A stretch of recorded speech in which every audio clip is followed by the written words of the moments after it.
Hi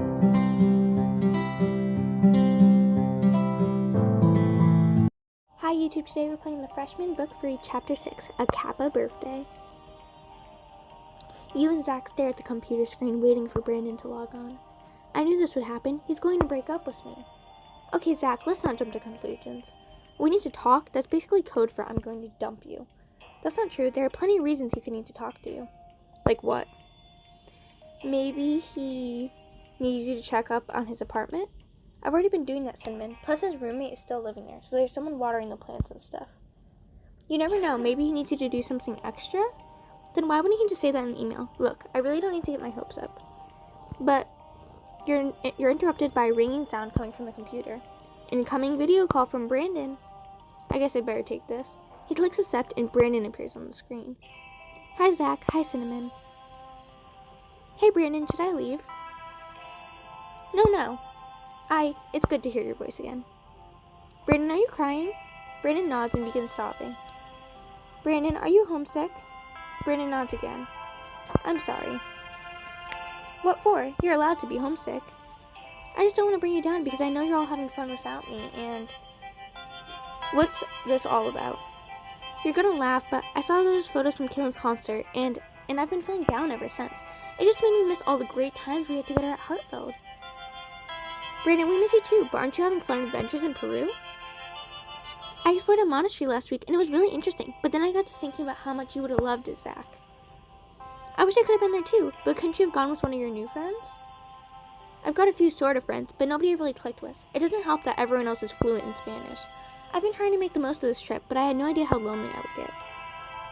Oh, Brandon, Zach starts to cry too. I'll give you some privacy. Zach, if you need anything, I'll be in my room. Okay, Cinnamon, thanks. A while later, Zach knocks on your door. Hey, are you feeling better? Zach sighs and sits down on your bed. I don't know, I'm glad Brandon isn't dumping me, but it breaks my heart to see him like this. I wish there was something I could do, but he's thousands of miles away. I know it's hard, but how about I help you plan the perfect Skype date? The perfect Skype date? What does that mean? Okay, here's what we'll do. A few days later, you're relaxing in the living room while Zach waits for Brandon to log on. What's taking him so long? Zach, the call's not supposed to start for 10 more minutes. He's probably doing homework or something. Right. How about you stop staring at your computer and sit with me? Zach looks at you uncertainly. Come on, you'll be able to hear it ring, I promise. Okay. Zach leaves his laptop on the table and joins you on the couch. I guess I never did thank you properly for helping set this up. It'll be totally worth it if it helps you and Brandon stop worrying about each other. Yeah, I guess I haven't been the easiest person to be friends with lately. Don't worry about it, Zach. We all know what you're going through. I knew it would be hard, but I just didn't realize how much. Have you ever been in a long-distance relationship before? Me? Yes, and we made it work. How did you manage it? Well, half of it was that we talked every day, even if it was just a good morning text. We've been doing that. And the other half was that we both accepted that we each had our own lives and friends, and that it was okay. You make it sound so easy. It wasn't. There was a few times when I had to restrain myself from becoming the obsessive, jealous girlfriend, but it was worth it. I just hope that'll be true for me and Brandon. Zach sighs and glances at his computer. You know, it's funny. When we met, didn't you say you'd kissed 20 guys in high school? Okay, that might have been a slight exaggeration. But yeah, I guess I did get around. Why? Brandon must be pretty special. Sounds like you were quite the player. I think serial monogamous would be a more accurate term. I'd basically date anyone who let me. That must have been fun. It probably would have been if I hadn't been so desperate about it. Every time I met a guy, I would be convinced that he was the one and I need to hang on to him for dear life. And then about 3 weeks in, without fail, we'd break up. Seriously, did you propose to them all after 3 weeks or something? You kid, but I once told a guy I loved him on the second date. But 3 weeks seemed to be about the amount of time it took before disaster struck. He'd get bored, or his parents would find out and make us break up, or we'd have a fight. And you never got discouraged? Oh, I totally did. Remember how I acted around Brandon when we first met? How could I forget? You said that you had the heart of a tiny, scared mouse. I was convinced that something was going to happen to make Brandon realize that he didn't like me after all. Sounds to me like you still are. What makes you say that? Well, for starters, you've been watching a computer screen from the corner of your eye this whole time. And then there's all those times you've been worried about Brandon finding a Peruvian boyfriend. Hey, that's a serious concern. I guess I've still got some growing up to do. Don't we all?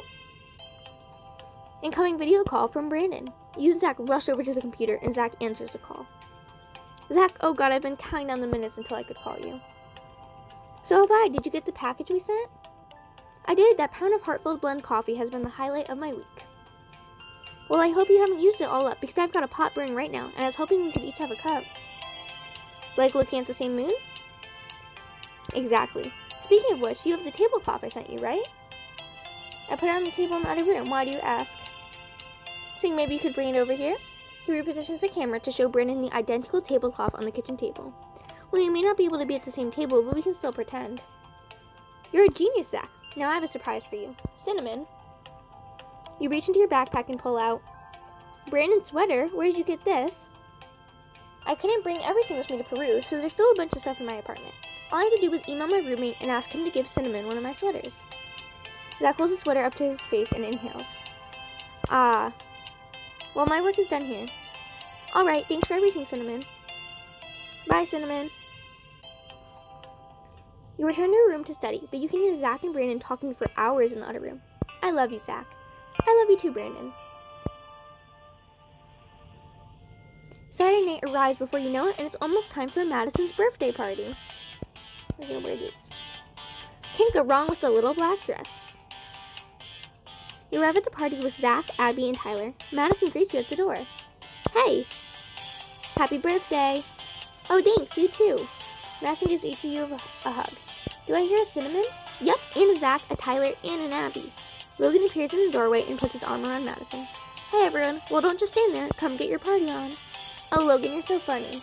She gives Logan a kiss on the cheek. You and your friends step inside the house. Wow, this place is packed. I thought we were early. Yeah, everyone came to celebrate with me. Speaking of everyone, where's Caitlin? She'll be coming later. Something came up with her band. Chris and James are going to be late too. Bummer, I hope they get here soon.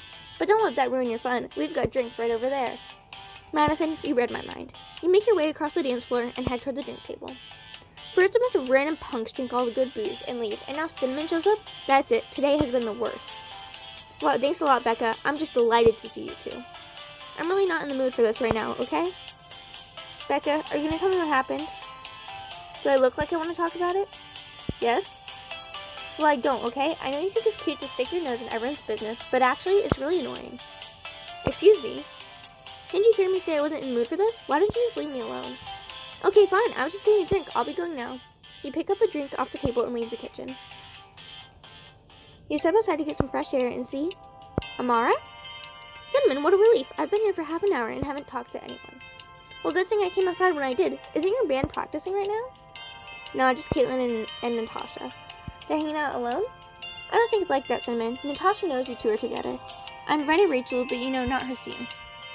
Yeah, no offense, but it doesn't really seem like your scene either. I'll be honest with you, I mostly came here to talk to Darren, but it doesn't look like that's going to happen.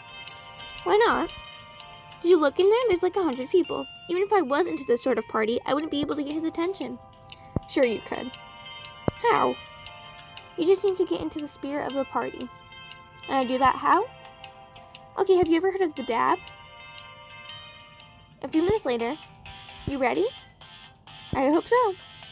Go get him. Amara makes her way to the center of the dance floor, near Darren and his friends. She starts dancing to the Haley Rose song that's playing, then goes in for a dab. Amara? Hi, Darren. What are you doing?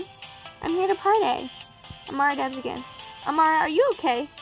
Why wouldn't I be? I'm having a great time. Woohoo. Amara, why don't you come with me? You watch the two of them disappear into the kitchen, leaving you alone. You weave your way for the dance floor, looking for your friends, when you accidentally elbow someone in the chest. Hey, watch it, will you? Oh, sorry, Cinnamon. Didn't see you there. Zig, what are you doing here? What do you think I'm doing here? It looks to me like you're embracing your inner sorority sister. My inner sorority sister? We all have a little Elle Woods in us, nothing to be ashamed of. Elle Woods? Never mind. Zig starts in the living room and you follow. The two of you take a seat on the couch. In all seriousness, how are you enjoying your first sorority party? Who said it was my first? Just a wild guess. It's pretty fun. Ridiculous, of course, but fun to watch. I mean, look at that guy. He points to the other side of the room, where Tyler and Trip are holding Edgar up for a kickstand. 15, 16, 17, 18, 19, 20. Okay, that's enough. Tyler and Trip lower him down, splattering quite a bit of beer on the floor in the process. That was awesome. Level up. Level up. They all fist bump. You look back at Zig. That's Edgar. He's the school's dungeon master. High constitution, low wisdom, I take it. You're into D&D? Nah, but I know how it works. Wikipedia rabbit hole, you know? What about you? Do you play? Oh, I played it once. What's it you're saying, huh? Short story short, my character died after one turn. Struck down by a bolt of lightning, killed by an ogre, then Caitlin died trying to rescue me. Well, at least she died a valiant death. On that note, I'm going to step aside because it looks like your girlfriend wants your attention. You turn around and see Caitlin coming towards you. She greets you with a kiss. You finally made it. Yeah, sorry about that. Natasha had a new song she wanted me to try, but I'm here now. What about James and Chris? Are they here? They are, but be warned, Sebastian shot down the textbook motion, so Chris is pretty upset. Sorry, couldn't help but overhear. You're talking about that guy I punched a couple weeks ago? That's the one. Anyway, what I came here to tell you is that we're all meeting up in the front yard to play Never Have I Ever. I'm in. Mind if I join? Of course not. Everyone's welcome. You and several of your friends gather at a group of benches in the front yard. Let's get this started. Fingers up. Birthday girl goes first. Never have I ever won the lottery. Nobody puts a finger down. Aw, bummer. Your turn, Zach. Never have I ever kissed a girl. You and several others put fingers down. Caitlin whispers to you. Never have I ever been so happy to lose a finger. She gives you a quick kiss. Cinnamon, you're next. Okay, never have I ever gotten a tattoo. Only Zig puts his finger down. I was thinking about getting one over spring break, but chickened out at the last minute. You should do it. It'll complete your whole artsy vibe. Okay, Zig's turn. Ha, easy. Never have I ever enrolled in college. Aw, that's a low blow. Hey, the perks are few and far between. Gotta take them where I can. While everyone laughs, you feel a tap on your shoulder. You turn around to see Sebastian. Excuse me, but could you move over? I'm trying to join in. You seriously want to play with us? Sure, why not? The point of parties is to interact with other guests, no? It is. Come on, sit down. An awkward silence falls over the group as Sebastian sits. So, I guess I'll go next. Never have I ever worn a bra.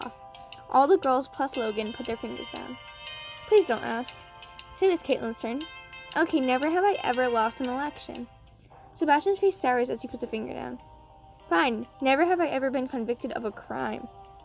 Sebastian, come on, haven't you harassed Chris enough? His records were sealed years ago. Rules are rules. Besides, how am I supposed to know that you're not all delinquents? Okay, Sebastian, that's enough. I'll do it. Chris puts a finger down, and so does Zig. What? What skeletons are hiding in Zig's closet? Keep playing to find out. I know you guys want to see that, so make sure you leave a comment and subscribe to see the next episode. Bye, guys.